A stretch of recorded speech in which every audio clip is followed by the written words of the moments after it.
What a joy it is to see so many of you joining us for this entertaining and lighthearted evening. I am Matthew Silverman, the director of the Haberman Institute for Jewish Studies, and it's my pleasure to welcome you to tonight's special conversation with Hollywood's own Richard Kind. A heartfelt thank you to the Haberman family, who generously sponsored this program in loving memory of Maxine and Rabbi Joshua Haberman.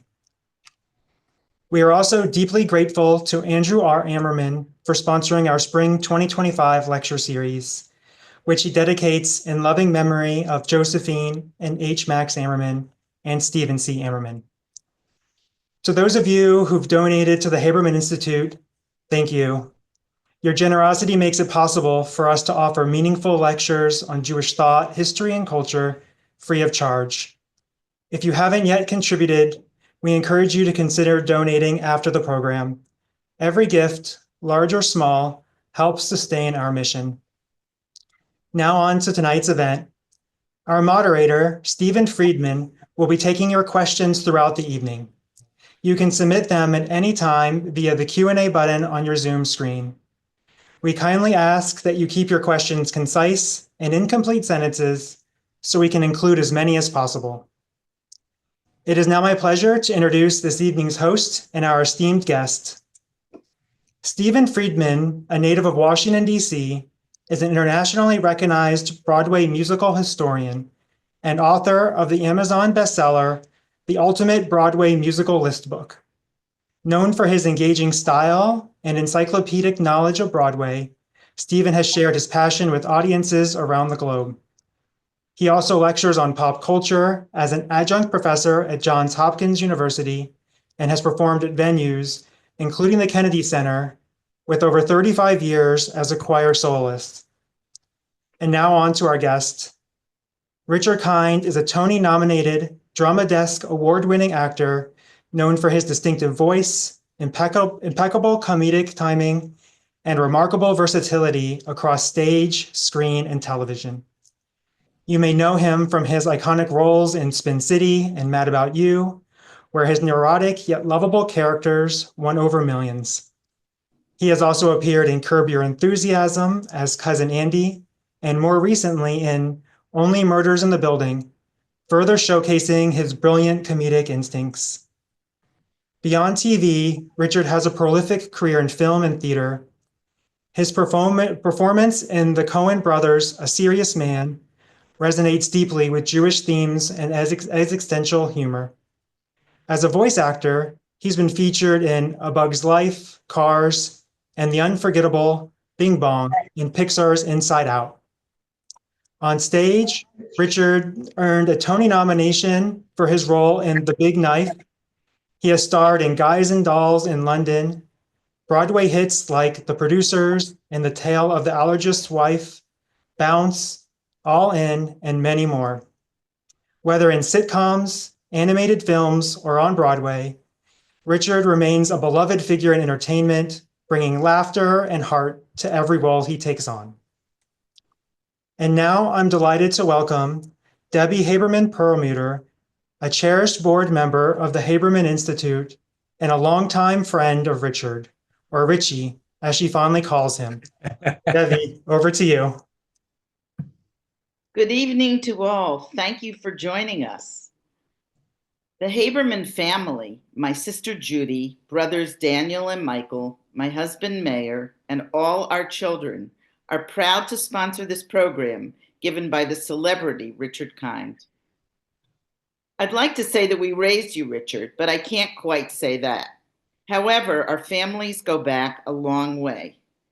Richard and his family were members of Har Sinai Temple in Trenton, New Jersey, where my father, Rabbi Joshua Haberman, Zichrono Livracha, was the rabbi. Our mothers were close friends, and at one point, our families actually became related by marriage, which makes us cousins now. Richard was a good friend of my brother Danny.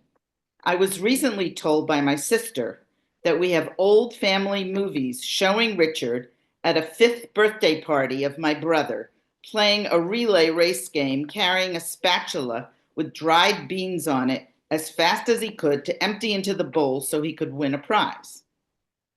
He was already competitive back then.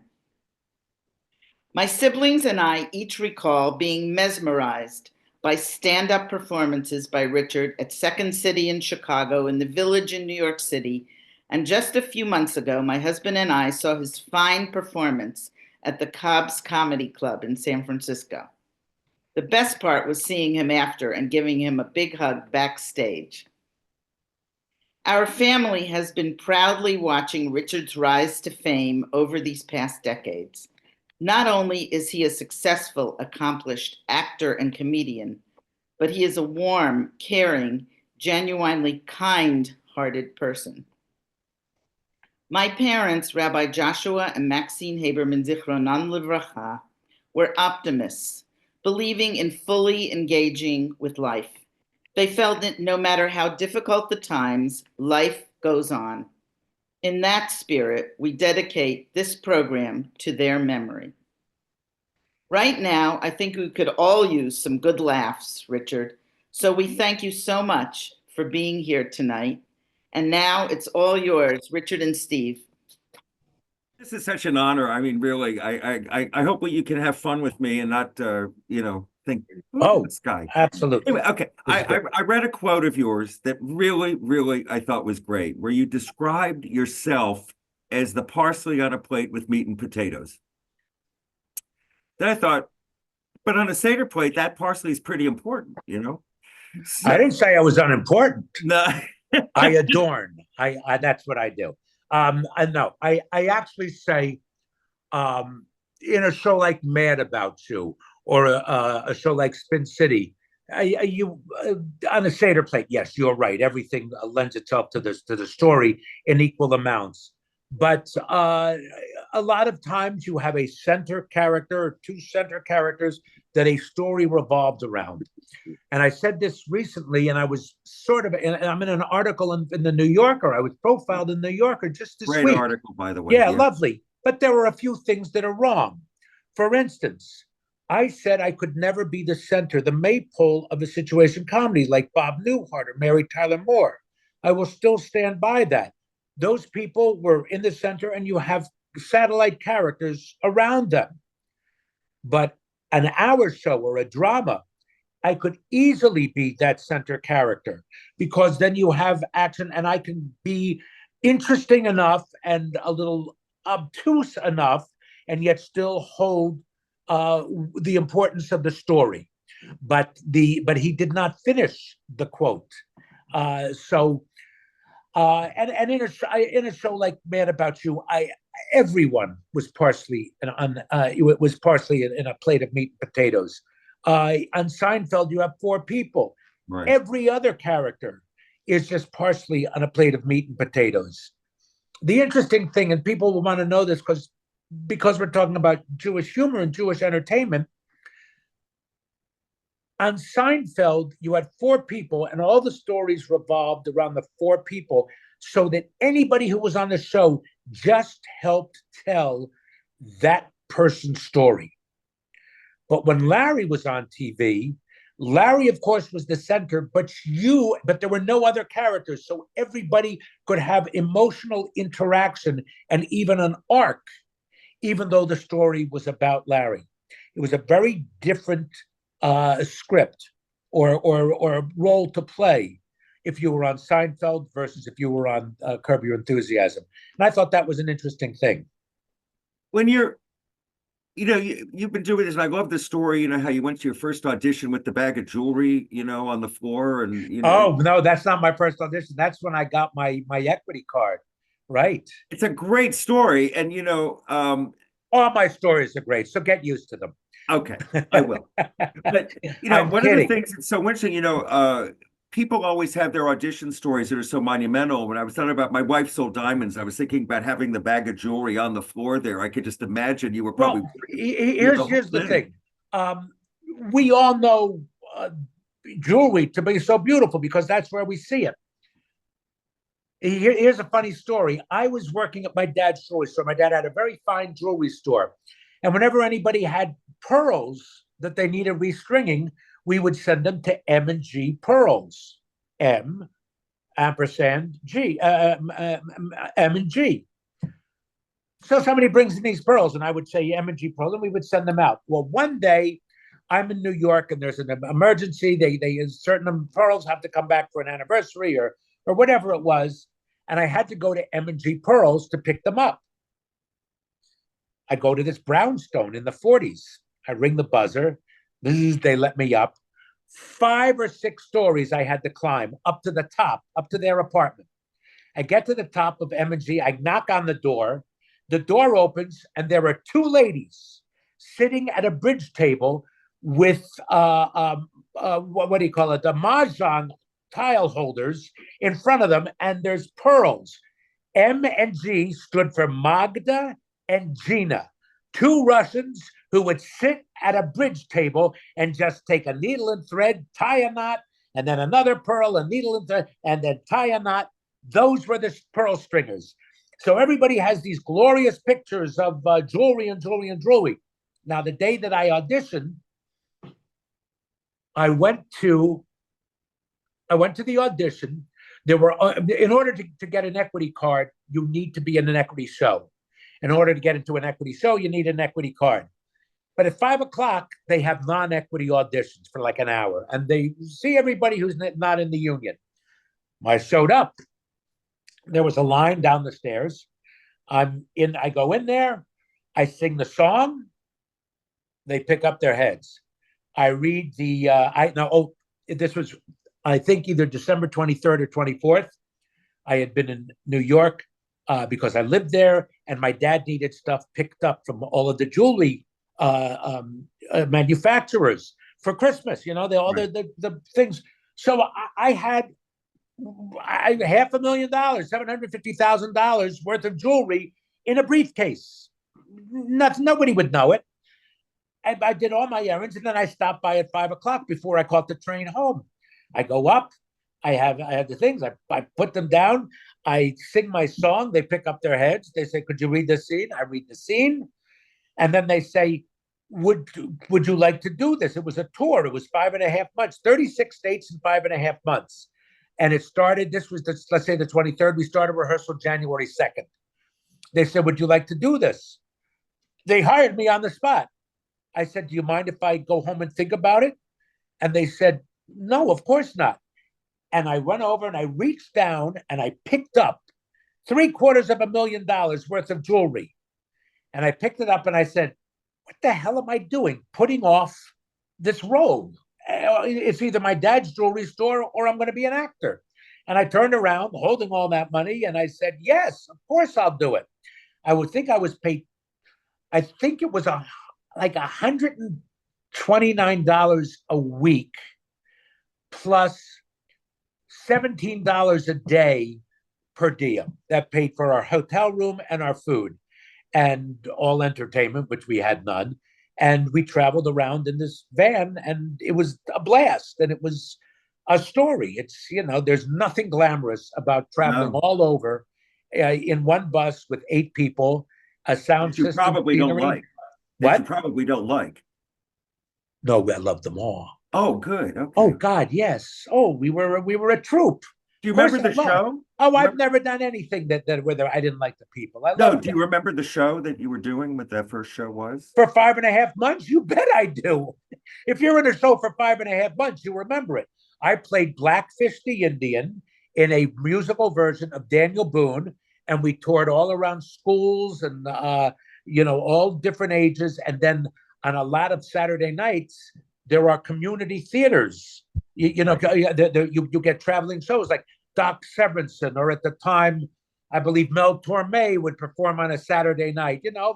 And then we would do sometimes we would do Daniel Boone. It was a musical, and we would do that show in the town. And I'm talking about, oh my gosh, small little towns. We would perform on the floors of cafeterias. Or in gym, we would perform in a gymnasium or something like that. The funniest was it was the last day of a Catholic boys' school, and the graduating seniors couldn't care less. Right. And, they're going to graduate anyway. We come in and we're doing this show, Daniel Boone, and we had the song, Kentucky, Kentucky, the heart of the West, the best of the best. And it was a theme song throughout. So after a while, we're going, Kentucky, and these Catholic boys would scream out, fried chicken, Kentucky, fried chicken. Oh, it was horrible. And it was awful. It was awful. One of the woman playing Rebecca Boone was beautiful. These guys were. One time we were down in Texas. The audience didn't speak English, and about 40 minutes. It was about an hour and 15-minute show. About 40 minutes into the thing, the buzzer rings for like a class change. The entire audience got up and walked out of the auditorium. I got plenty of stories. Knowing, that you were brought up and, you knew the Haberman family when you were young, obviously there's Jewish roots that impact the humor and the approach to the characters, that you've developed. What are some of the Jewish shtick things that you think have really created some of the personifications of the people you played? I don't know whether I can answer it with the vocabulary that you have chosen. But I will say, here's what I know about Josh Haberman. So we'll get this. I thought we were going to say something at the beginning with Debbie, but I will tell you about Josh Haberman. My guess is he was 5'4", maybe 5'6". A squat man, built solidly. I heard that he had to learn how to fight because in Vienna, he used to get beaten up. These are stories that remain with me, and I'm telling you, I heard these stories when I was 5, 6, 7. So these are real stories like that. What I remember about Josh Haberman, my joke was we were at Har Sinai Temple. 2 blocks down was Adath Israel. When Josh Haberman said, Shema Yisrael, Adonai Eloheinu, Adonai Echad, they could hear it at Adath Israel. This 5-foot-tall man just took over. When he was holding the Torah, there was nobody taller in the congregation than Josh Haberman. He was a force. There no microphones. He was boomed. And he had an impact on me. For some reason, by being so celebrated, certainly a learned man, but he was a performer, even his sermons. He was a performer and that's what I was raised on rabbinically. I will say this about Maxine. When I think back on Maxine, she had the aura that Michelle Obama has for me today. When I think of a classy woman, an intelligent woman, a leader, not that she was necessarily a leader, with that title, but she was a leader in the community just by being married to Josh. But Josh really had an effect on me.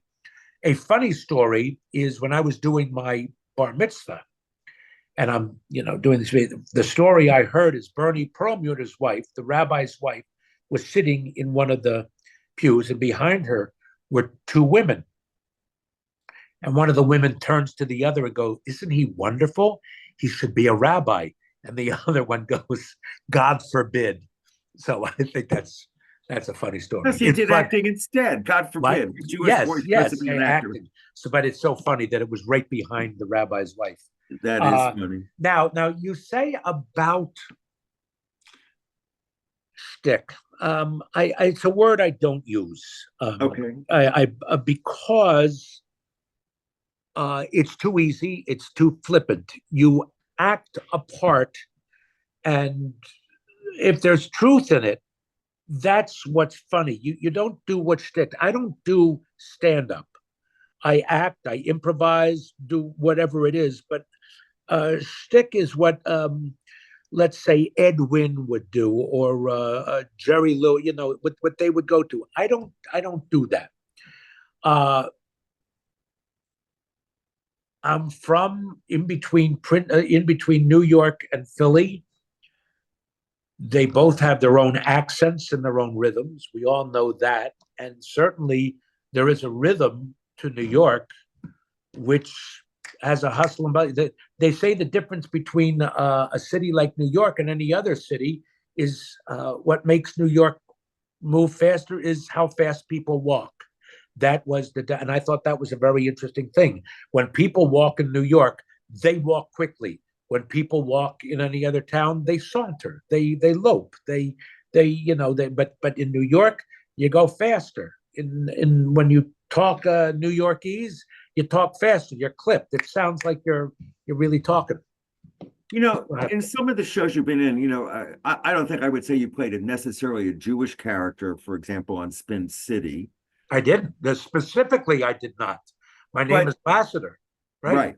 But do you think that there's an ethnicity that comes through even if you're supposed to be a benign character? I do everything I can to fight that. And I will give you the best example is, by the way, if you are, I'll give you a couple of examples. I'll give you some really bad ones, but that are interesting because of our topic today. When I was in Chicago, and Steve, I gotta beg you, you've got to listen to everything I say. You can't look down at your notes because I'm talking to you. And if you look away, that seemed to me uninterested. If I was looking at all the people on the screen, I could talk to everybody, but I'm only talking to you. So you got to look at me. It's a horrible thing that I'm saying, but you got to do it. And we'll take some time. You can look down at your notes, and we can wait. When I was at Second City, I was hired for a show called Jack and Jill. And I was hired because the director knew me, saw me at Second City, hired me for this role. Fred Silverman, a Jew, head of NBC at the time, saw some of the rushes and had me fired. Because he said, if I'm going to shoot a show in Chicago, I want Chicagoans. I don't want Jews from New York. So I got fired. How about that? There is a shorthand term. If you don't want somebody Jewish, you say he's too urban. So that is the catchphrase. He's too urban. When I got cast in A Serious Man, which was wonderful, I'm so proud of it, and I love it. But it's a story about Jews. That's what it is. It's a movie about Jewish people. Well, after that movie came out, and I made sort of a splash, it's a wonderful movie, and that people like my character. If there's a Jewish character to be had, I got every offer. I have to turn them down because I want to be known as an actor, not as a Jewish actor. Right. And that's really important. So I have turned down many a role because it's too Semitic. Now, when I say Semitic, it can be a lawyer, it can be a producer, it can be an agent. But if they speak Yiddish or they start talking specifically about mentioning Judaism, I have to turn it down because I get every role like that. Now, here's a funny story: is I did a movie for Clint Eastwood. My character happens to be of Greek heritage, has nothing to do with being Greek, has nothing to do with any nationality. But my name happened to be like, let's call it Mickey Nose, whatever my character's name. Right. So my character's name is Mickey Nose. I have seen Clint Eastwood many times since I did the movie with him. And Clint Eastwood calls me, hey, it's the Greek. He calls me the Greek. So to Clint Eastwood, I'm a Greek. I got to be everything to everybody. And whatever it is, I am just whatever that script calls for. But I have to keep away from playing a rabbi. Unless they want to pay me a lot of money or it's a high-profile piece, I'll do it. I played a rabbi on the cartoon, I think it was American Dad. I want to be on American Dad. So I played it, and it was a voice. And by the way, I know this sounds funny. I'm terrible with Jewish accents. I talk like this, but I can't do a Jewish accent. Well, you said, I think I read something that you've said once upon a time. It says you'll just take anything. So obviously you just talked about how something. I said it yesterday. I'll take anything. I said I'll take 93% of the work that's offered me. Certain things could be a little scatological, or I don't think they're funny, or I don't think they serve entertainment, much less the world. Um, or now, because of A Serious Man, if it wears its Judaism on its sleeve. Does that make sense to you? Absolutely. Yeah. So there's work I'll turn down, but I don't take work because of money. I take work because the project is either interesting or the role is good. Even if the project is no good, but I go, ooh, this is an interesting character. I'll do that. I did a movie recently. Oh God, I can't even remember the name. Where I was the voice of this figure from hell. And so I had to do the voiceover, but they wanted him to sound like me. And then I show up and I'm sitting at a bar next to the guy who's being cursed by this guy. And it was an interesting scene. I took it because of the scene. The movie, I read it quickly. I didn't much like it. Thank God I did it, because the movie actually is pretty good. It was actually okay. And Can we show the? I told you I had a Larry David clip for you. Where you're the cousin. sure. Can we show it from? Because I think you do bring an ethnicity to that, and the way many of us think about our Jewish families, I think just comes through. But we don't mention that I'm Jewish. Right. But I guess you know what I do. And this was 20 years ago, believe it or not. 20 years ago. And Serious Man was only about 10 or 12 years ago. So this is before I became known for A Serious Man. So you can watch this. Okay. you're smiling. But there was a rabbi mentioned, so it's sort of obvious that it's, but Take it easy. I will. You know what I'm getting at. I do. I didn't play a Jew who wore his Judaism on his sleeve. No. I didn't play a rabbi. I didn't say, I don't speak Yiddish, but I didn't say any Yiddishisms. Now, I did say, I thought it was in there. I thought that and it was so funny because I've heard you talk about I once heard somebody say a couple of things. I once heard, oh, what a beautiful service. You would have thought the rabbi knew her, which makes me laugh. They spoke so beautifully. You would have thought the rabbi knew her. I love that phrase. Once, my friend Shelley Crown, my good friend Heather's sister, got married. Shelley was beautiful, beautiful girl. And I overhear my mother talking on the phone. This is horrible. Please, all you people who are listening, my mother was was a good woman and even religious. But she calls up my grandmother and she goes, she was such a beautiful bride, not a Jewish feature on her. And that just killed me. I went, oh, Mom, how could you say something like that? So there are things that, you say. By the way, Debbie will know this because I do have an Aunt Jan. So I said, oh, your Aunt Jan. But I wanted to say Aunt Lolly, who was another aunt that I had, Aunt Leone, and I called her Aunt Lolly. And he goes, no, don't call her Aunt Lolly. I go, why? He goes, I have an Aunt Lolly. Please don't say Aunt Lolly. So that's just sort of funny. As you developed your acting ability, who were the great mentors that really coached you? Well, there's a difference between mentors and those who I wanted to emulate. Okay. I always say, like I said earlier, Robert Preston was a hero of mine from Music Man, and then to see him in the old movies, I loved Robert Preston.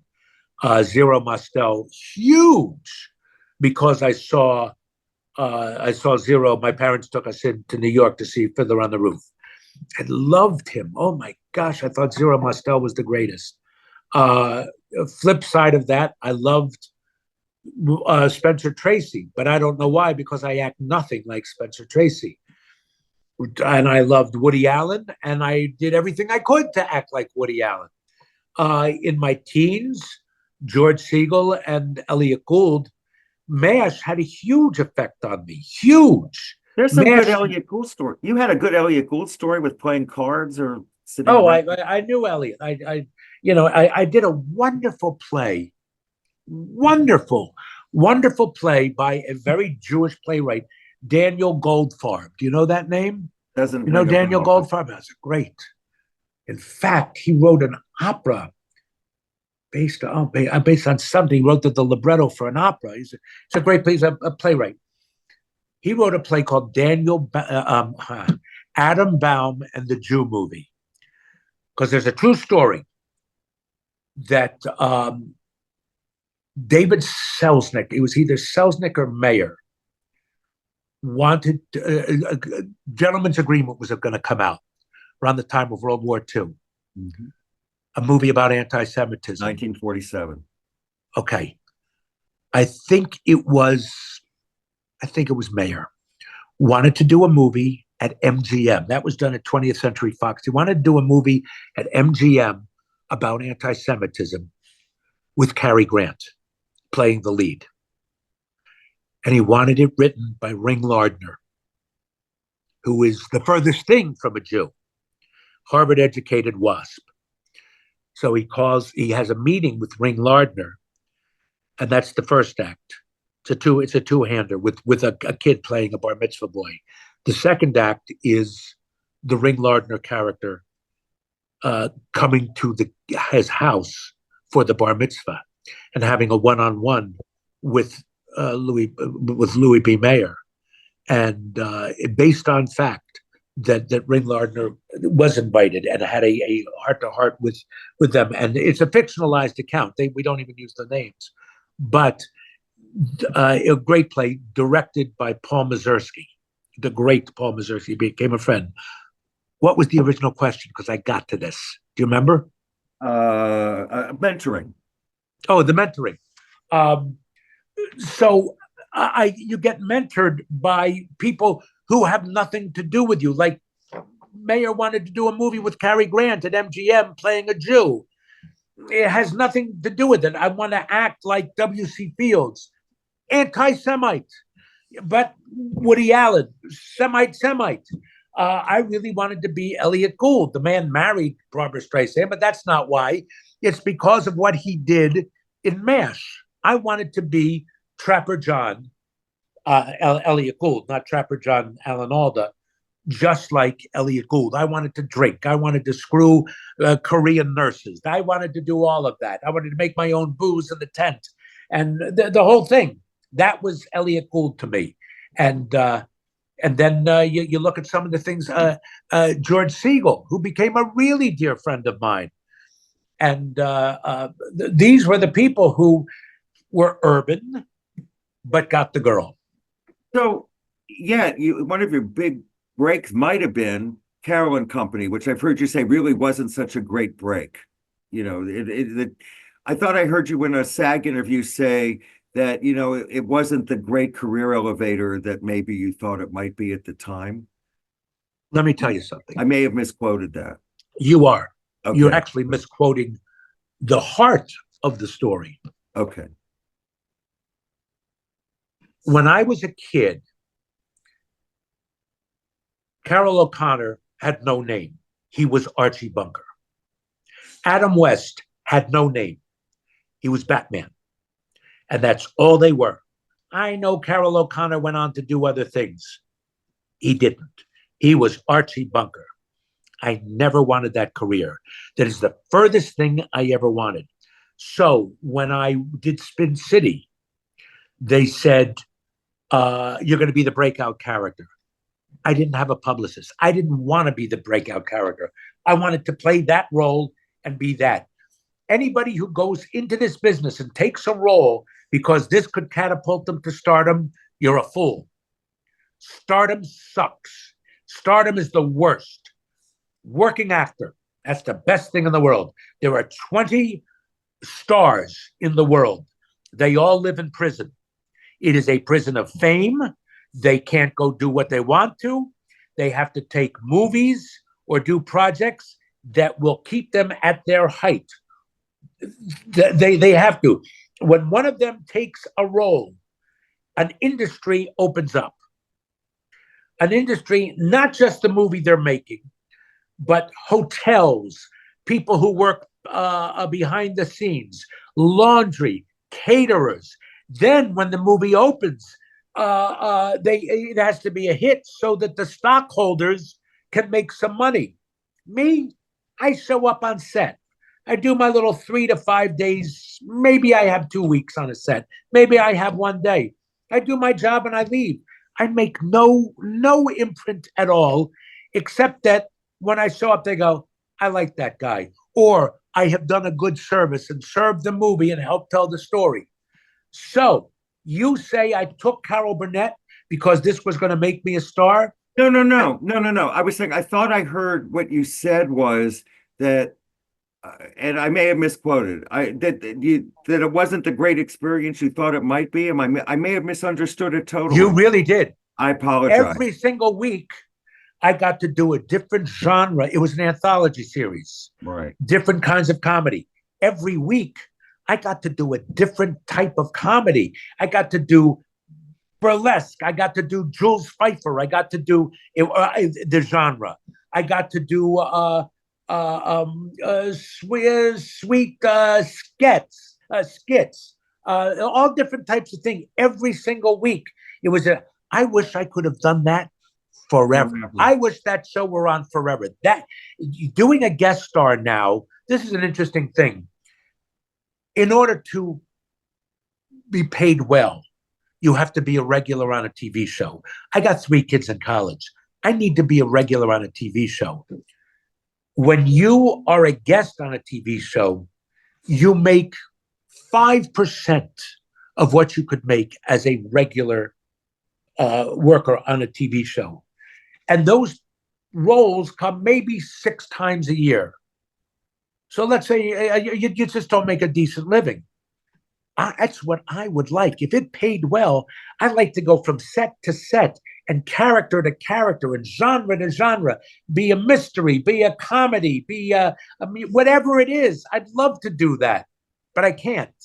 And if you just do guest star roles, they think that you can't be a regular.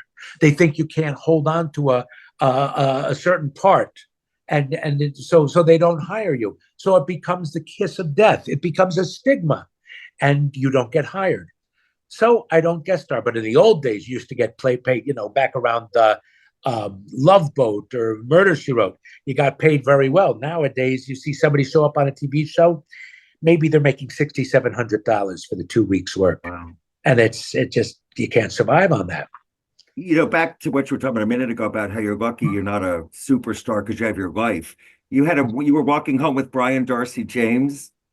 And something cute happened. Can you share that? That was great. I'll tell you the story, but you can read it in the New Yorker. I know. I get all sorts of compliments or people who I joke about. I walk down the street and somebody will say, "Oh my gosh, you're a national treasure." I then pass 250 people. They don't know who the hell I am. But I'm walking with Brian Darcy James one time a couple of years ago, and a guy goes, "Oh, I know you. Oh, didn't you used to run the porn stand on 34th Street?" So sometimes they say that. I once was I was doing a Broadway show in December, and I'm in Times Square, and they're tourists, and I'm walking past this woman. She goes, "Oh, it's says to their husband, "Oh, it's couldn't remember my name. They had no idea I was, but they're going, "Oh, it's That makes me laugh. So about 20 years ago, I guess, you worked with Stephen Sondheim and John Weidman on Bounce. Yep. And you can see the follies, but I have 5 Sondheim autographs on the wall. I have one on my wall that was a lyric change from one of the songs that I was doing, and he typed out the thing and then wrote in pencil what he wanted. And then I had him sign it. I know the show didn't work, and I remember seeing you in it, but you know what? I even read that you tried to give them some feedback about putting chairs on the stage, and then as the play developed. No, I have a question. Did you think at the time the show worked or didn't work? I enjoyed it, but I'm a Sondheim fan. It could be the phone book, and I'd probably like it. Okay, I thought the show worked. The show was interesting. There's a couple of reasons why it didn't work. One of them is a mean thing to say, and I'm speaking ill of the dead. Okay. It's wrong. It's wrong. And I will preface it with, I loved her. She's a magnificent talent. And she was great, but not for the stage at that time. You know who Jane Powell is? Did you Of see course. Jane? I saw, yeah, sure, of course. She was 5 feet tall, 80 something years old, could not hit the back of the house, even with a microphone. She was diminutive. And we had to keep pushing this show along. And we couldn't keep the balls in the air when she was on. Sounded great. If a microphone were right there in front of her, she would have been wonderful. But if it were a movie, she would have been and she was magnificent. 40 years before, she was great in Irene. She was great in all the MGM movies. But she played our mother, and she was too old. She just did not have a presence anymore. Of course, she was Jane Powell, so you go there, oh my gosh, look what I'm looking at. She didn't have the voice anymore. She didn't have the presence to knock it to the back of the house. And so the show would stop at various points, and we would try to pick it up. I had ideas about, and I really regret saying that, but I remember being on stage and thinking that and go, come on, because I love her. And I certainly love her. Seven Brides for Seven Brothers, Royal Wedding. She was the greatest. She's so magnificent and cute and adorable. And when I tell you, the loveliest of women, but I thought she was miscast at an elderly age. That's all it is. That Hal? Did Hal make a mistake? I mean, he wouldn't? It's amazing, but Hal Prince made a mistake. He was friends with her, thought she would be great, and she made a mistake. Also, she was evocative, since she was evocative of Seven Brides for Seven Brothers. When we were in the Yukon and early like that, you think of Jane Powell a little bit. Didn't work. She did not work. Was working with Sondheim a mentoring experience in any way for you? I mean, yes. But he mentored. I mean, he was known for that. What did he give you? Mentoring? No. He loved actors. To be honest, anything an actor did, he just sort of loved. He loved actors. I think he would mentor lyricists or musicians. I can't say that he was a mentor. Hal was a mentor. Hal would talk about things. Oh, God, he would so evocative with stories and tell us old things. And then he told us a lot about theater. You know, he would say that none of the shows that he and Sondheim did were successful economically. They all folded. Right. If they folded with a loss. Right. Today, they open and they're successful. Also, when you think of a Sondheim song, when you first hear it, you do not walk up the aisle whistling it. It's astounding, but you don't. Now, when you hear a song by Sondheim that you've heard for 30 years, there's no other note that could possibly follow it. If you take a look at the song The Road Not Taken, it's not discordant, but it's what? Where are you going with this? Now we know the song well enough. Not a day goes by. What is it? Not a day goes by. Not a day goes by from Merrily. Right, is very discordant. It's dissonant somehow, because all afternoon doing every little chore, the thought of you stays bright. We can't imagine anything, but the first time you hear that, no. You don't remember that. He was brilliant. He was a movie like Apocalypse Now. Francis Ford Coppola knew, it's brilliant today. When it came out, not well received at all. Right. Some geniuses know better. Right. Sondheim knows better. Is there a role you wish you hadn't taken?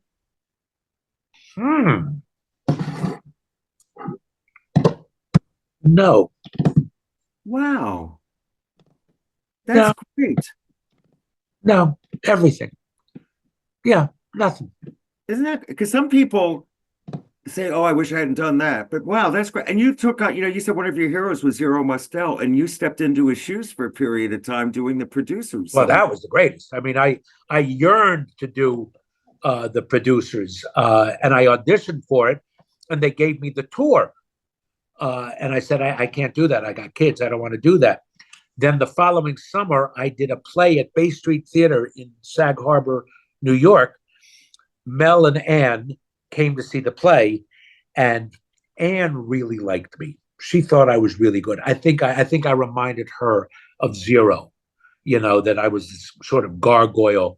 And so she saw me do the play, And Mel came backstage and goes, "Hey, you're going to do the play. You're going to do Broadway." So I then did it that following December. I think I remember I had to go do something. So I rehearsed for about 2 weeks before I went away in Thanksgiving. Then I came back and rehearsed for a week and then got put into the show. But it was great. Mel was never there. Stroh was never there, but I had Stroh's assistant. And so he put me in along with a guy named Steve. I can't remember, but he was Stroh's right hand man, Susan Stroman's right hand man. And I went in, but I got to work with Stroh's assistant, and there were a lot of things that I did differently than Nathan, because Nathan is such a singular talent and is so brilliant and was so great, and I can't do what Nathan does. And a lot of times when you take over a role, they want you to do exactly what the predecessor did, and I couldn't. I can't do what Nathan does. He's great. And then when I worked with him, he's by the way, not Jewish, and a very clipped New York cadence, but he's also Irish. And what I love about Nathan is that he's Gleason. He was Gleason-esque. He moved around like Gleason. He struts. He slides. He's so good. And I lumber. Okay, I don't think of Nathan as a lumberer. I think he glides. And he's fantastic. Wow. He's so just watching him and getting to work with him up close in mid-century modern. But I lumber more. I don't dance like Nathan dances. He's great. So I was very different, and I think I think they appreciated that. Then I did it later on at the Hollywood Bowl, and Stroh directed me in that. So it was great to work with her in that. But she was very giving to me about that, and not trying to mold me into what she had done before, but letting what I do. Nathan is so facile. He punctuates a joke with, I could watch him forever. Your personal acting style is really developed. I mean, how have you nurtured your personal acting style over time? For 20 years, I pulled the wool over people's eyes. I was not very good. Huh. I learned a lot at Second City. Being on stage, you develop. Now, at Second City, I'm on stage. You go out to the audience. I talk about this when I give a lecture. The difference between stage acting and theater acting. And stage acting, you're here and you want to hit the back of the house with everything, with your voice, with your emotions. They got to see it. In a movie or TV show, you've got all of this emotion, everything concentrated to right here. To here we are, right in between the camera lens. Where is it? And then on the stage, you got 180 degrees to move around. Here, I'll try looking at you, and I'll look over there. You see how subtle this is, and yet I'm moving. As opposed to on stage, you look over here, you look over there. You can't do that on camera. So I had to find out how to become more realistic. I think one of the things that I have done is I make large choices, but I try and keep them realistic. Not everybody does. I used to be very unrealistic and huge. Now I can make these large choices and still be grounded in the truth. Can you give an example of that? Yes, a perfect example. I can even stand up. There was a wonderful actor named Joe Mahar. Okay, it's a funny story. I'll mention George Clooney because George Clooney and I went to see Joe Mahar. Let me see if I stand back here. Joe Mahar had this moment in a Joe Orton play. He played a detective, and he literally had the line, "Aha!" And he went down like this and rose like this. Aha! I mean, it was huge. The audience went nuts. They loved it. And I turned to George and I said, "That's the kind of actor I want to be." And George turned to me and said, "That's the kind of actor I want to be." I meant it. George is very contained. He makes very subtle choices. He has confidence in his acting and in his looks. I'm bigger. I make a large choice. George wouldn't. That's such a. The word "aha" does not have to go to 6'4" in the air. That's what I do. Is there something you haven't done that you dream to do? Oh, yes, What, name of a few. course. The role that I really want to play, and I've been offered it once, and I know Tony Kushner, and I just saw him recently and said, I'm dying to do it.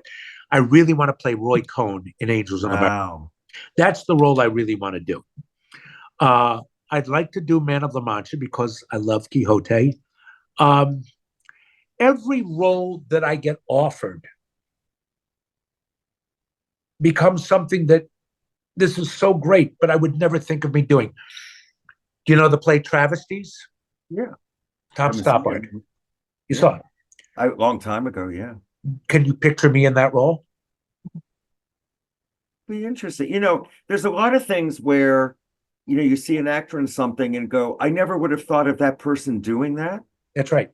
You know, I mean, you could point to Audra McDonald right now doing, you know, Madame Rose and, you know, same kind of thing. But I think if the actor has the stability and the charisma to pull something off, you'd be a great Willie Loman. Okay. I'd It's cast not you. it's not a role I'm yearning to play, although I think it's the best play of the 20th century. But I'd love to do it. But I will tell you about Travesties. Travesties, you know, is an Englishman. Mhm. Okay, that's the lead, played by the great actor John Wood. That's when I first saw him. There's a director named Gregory Boyd from the Alley Theater in Texas, and he calls me and says, "I want you to do." And I was familiar with the play because I love Stoppard. He goes, "I want you to play. I want you to play the lead in Travesties." Me? He goes, "Yeah." It's the guy is a clownish figure. He's ridiculous, but it's a Stoppard play. You know, very, and he goes, but there are moments in the play that are very vaudevillian or burlesque or large. You know, he even had a pie fight in the thing. I said, sure. So I did it. I was pretty good. I was really, really good. Travesties gets revived on Broadway at the Roundabout Theater. I happened to be at the opening, and I go up to Tom Stoppard, and I say, Mr. Stoppard, I'm such a huge fan. I have to tell you, I played the lead in Travesties. And he looks at me like I have horns on my head. Really, I go, yes. And I know what he was thinking. And he was very nice. He didn't say anything, but I knew what he was thinking. A few years later, Gregory Boyd, who is a huge director of all of Stoppard and knows Stoppard, and Stoppard was talking about Travesties, and somebody asked him a question about it, and he said, Mr. Boyd, who was in the audience, would you come up and answer that question? Because you've directed Travesties 6 times. I know famously one time at Bay Street Theater, talking about my production with me as the lead. He had no idea. He didn't know who played the lead, but he had heard that it was such a terrific production. So Greg came up and answered the question, but I was the lead. So these roles, all of a sudden, once you tackle them, they become yours. But I wouldn't cast me in the role. If you had asked me a month before I did it, why are you casting me? But I act. I play pretend. And that's what I do. Which media makes you really sing best? I mean, are you best? Theater, Yeah. absolutely.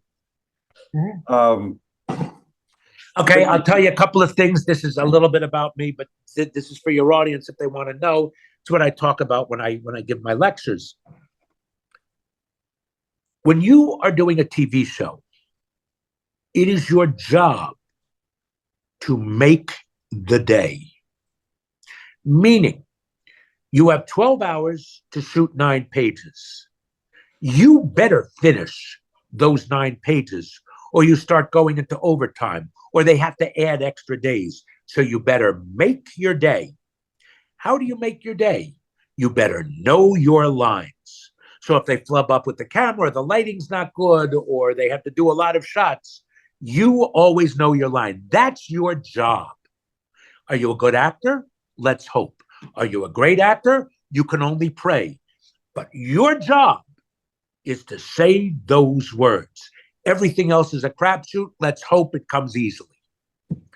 When you do a play, you got a month to learn the lines. The lines don't mean anything.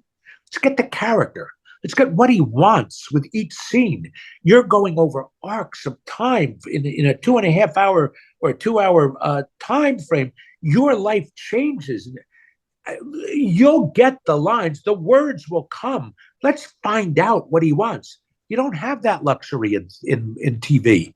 And even in movies, you don't really have it. You got to make your day. Now, in movies, you do 2 pages, 3 pages a day.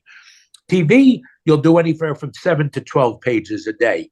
They got a 60-page script they got to do in 6 days. It's tough, but that's the difference. So in theater, you get to work on what the characters. You get to try different things. You don't have that luxury in TV. Well, and Everybody Live, are you scripted for some of the things you do? Or Oh, sure. Oh, sure. Some of those sketches are totally scripted. I Thank loved you your for outfit. asking. I loved your outfit last week with the Met Gala. Wasn't that great? That got cut down a lot, but the outfit set it off. Oh my God. And I didn't wear it until 5 minutes before showtime. Did they have to measure you for that? They have measured me. Are you kidding? Yeah, They know exactly what they had to do. Of course they do. Of course. You say, wait, you're laughing at, do they measure? No. I was All these things are very well thought out. I thought that was just great. So, do you love doing that? I mean, it just seems like it's really you. Here's my joke. I love doing the show except for Wednesdays between 7 and 8. Now that's a joke, but I love the humor. I love John. I mean, I can't talk enough about how much I love John's sense of humor, his mind, his kindness. He's just great. The writers write great things.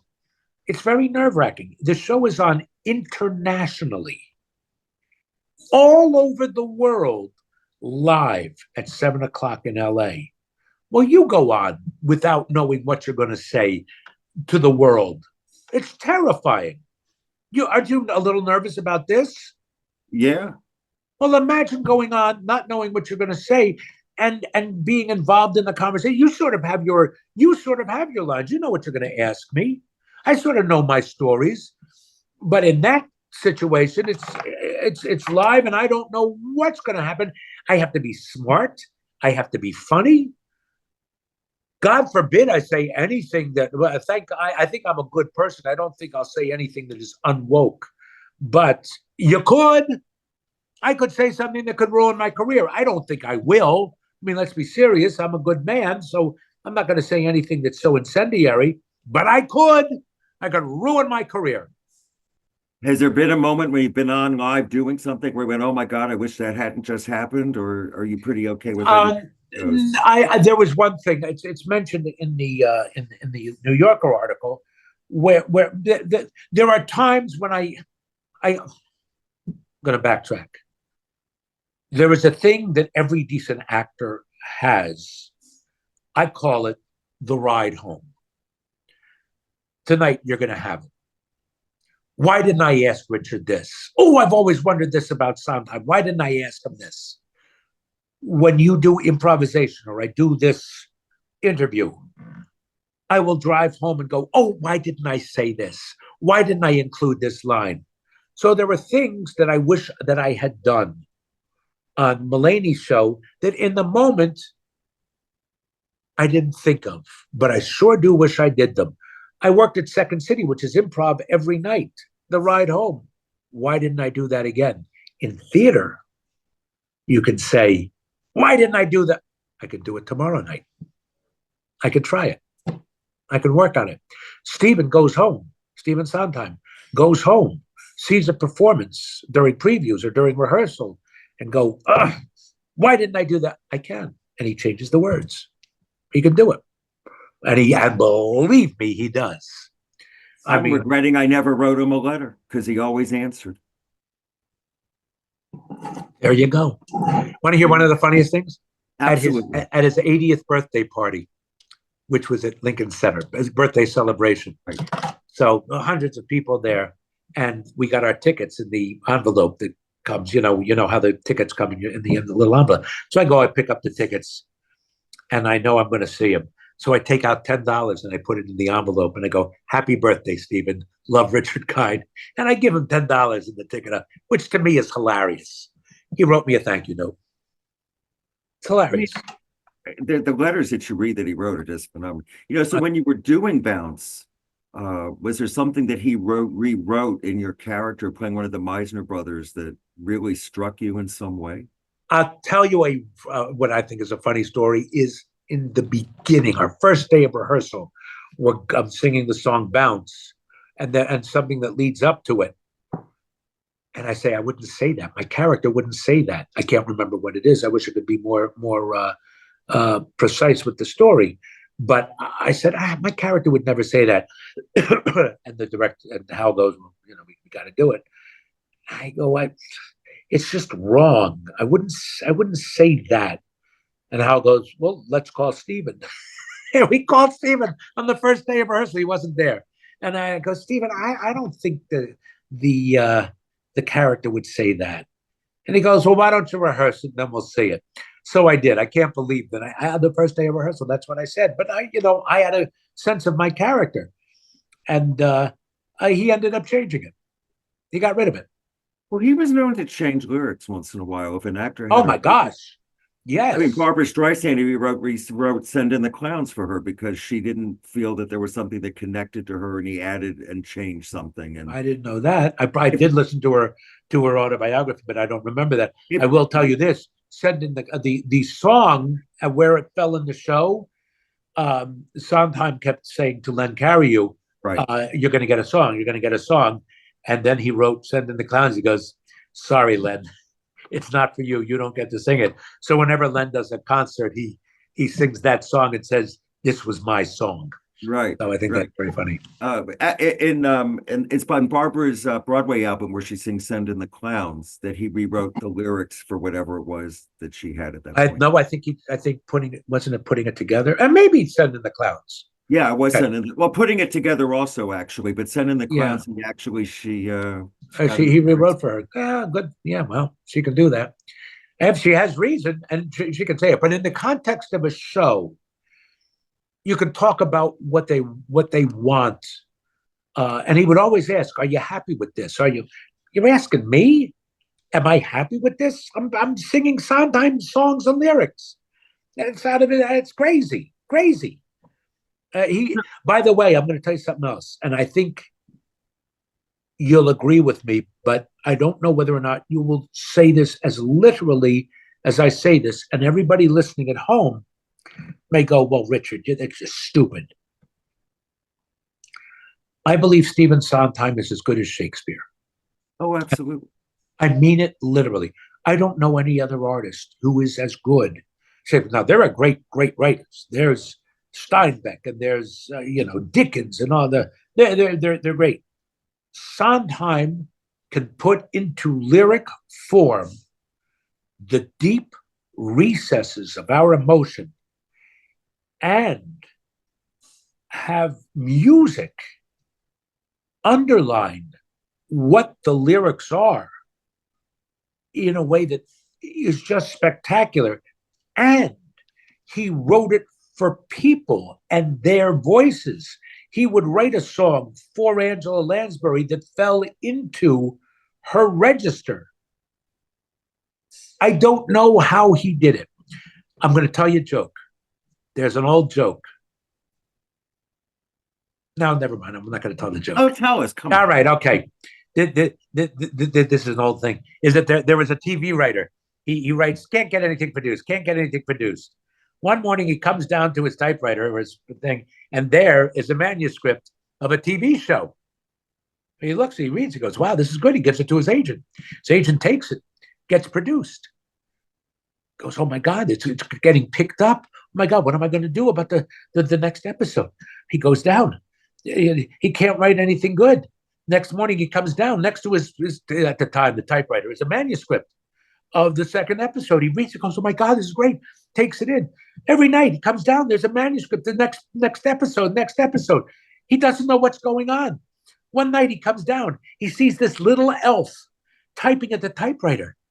He goes, "Oh my gosh, You've been doing the what? Well, how can I thank you? He goes, please, no thanks, no thanks. No. You've changed my life. I'm so wealthy now. I have a hit TV series. What can I give you? Can I give you a boat? No, I don't need a boat. A house? No, I don't need a car, a new car. No. He goes, anything. What do you want? He goes, all right, okay. If you must have, on one of the episodes, can I have co-written by? He goes, go fuck yourself. That's the joke. I believe that Stephen Sondheim is that elf downstairs.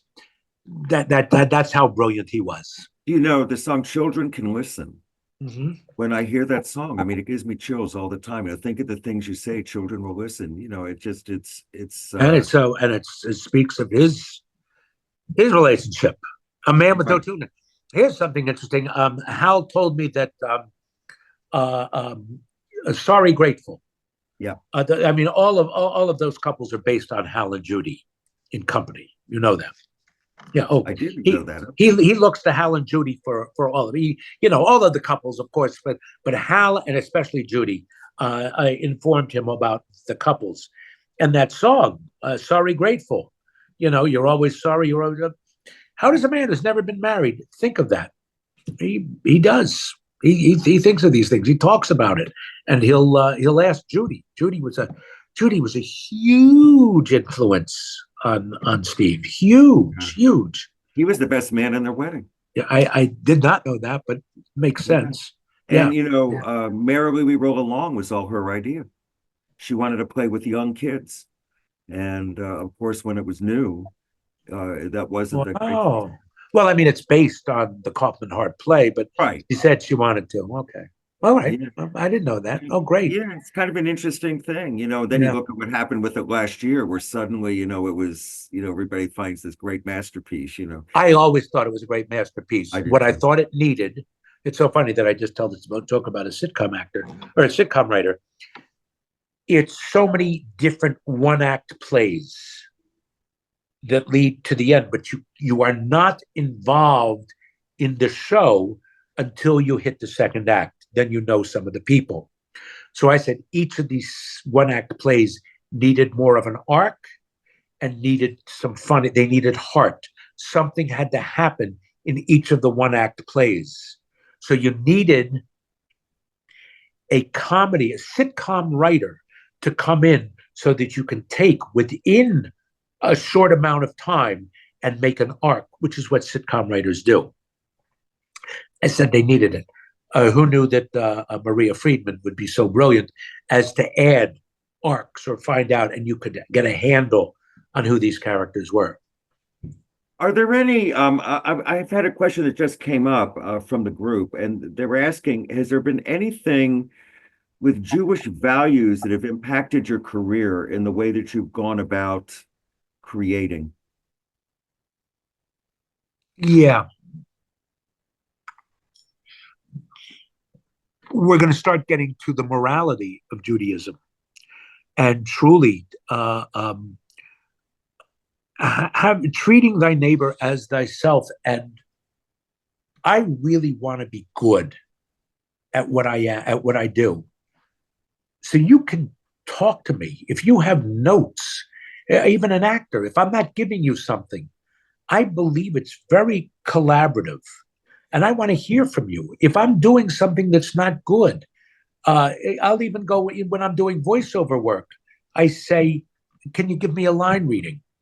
Now, there are people who, that's poison. A line reading, I would never insult. I would never give an actor a line reading. Give it to me. Let me be better. I want to be the best I can. So I try and rehearse with kindness. And very often, because I'm not a stutterer, but if I try and get the words out and my vocabulary isn't good, I tend to get loud or seem angry. And I'm not angry. I'm just frustrated at myself. Or I'll go, no. And they think I'm yelling at them. But I'm not. And so I have to say, I have to operate or announce that what I'm saying is actually kind and nice, and I'm being collaborative, and it may come off as anger, but it is not. And I think that is very I think that kind of morality is taught in the Jewish religion. I like to think so. Um, I really do. I think the respect for others uh, is all part of it's part of religion. You know, I said it recently on Terry Gross. I said I may not go to temple all the time, and I may not be religious, but I am always with God, and I operate the way that I think God would want me to operate. I think I make all decisions, even sometimes with a project that I will choose. You say, do I take everything? If I don't think it helps the world, I won't do it. If I think it's going to hurt the world, and I say, if some of it's morality, some of the language, what some people have to do within the script, whether it be me or anybody else. No, entertainment is part of helping the world. So if it's completely funny, sure, I'll do it. That helps the world. But if it's nasty, if the humor is nasty, there are times when a person that I know or a person that might be insulted by what we're saying is referenced in the script, I'll either ask them to change it or I won't do it. You know, there's no reason to hurt somebody, and it's so easy to make fun of somebody within within a joke. It's not for me. And I believe I've learned that from my parents, from everybody at Har Sinai Temple, from everybody. Yeah. Richard, this has been great. And I've been scrolling to trying to keep my eyes on you while I'm scrolling the people's questions. So thank you. Scroll the questions. Thank you. I have a question about your voice acting, your voiceovers and your animated characters. What do you find in the voice of an animated character from, like in A Bug's Life or something that gives you to make a difference between these characters? All right. I don't know the name of the person that asked this, but I'm going to confess something. I'm not that good. What you're hearing now is what I sound like. Most people can do voices, different voices. I don't do different voices. This is me. This is what you get. If there is a genre or a scene or a type of character, okay, maybe I can talk a little softer or I can be a little gruffer or something. But I play the scene. I'm not good enough to change my voice. I wish I were. I'd have a bigger career in voice acting. I just do the script. That's really what I do. I analyze the script and I play the scene and I play the emotion. I'm not very good at changing my voice. You think that I am, but I'm not. This is what I sound like. I wish I could I wish I could disguise it so I could make phony phone calls to my friends, and I can't. No, everybody knows my voice. It's Right. what I sound like. So when you say voice acting, this really is what you get. Voice acting is a lot of fun because what I said about the theater being so far out there and bringing it here, it's even smaller. It's just the microphone, so I can be very small. You hear me now? I in talking about acting, I got to work with Nick Nolte, who I adore. Such a good actor and such a good guy. He's a nut. He's great. But I used to call him a what actor because Nick Nolte would talk and I go, what?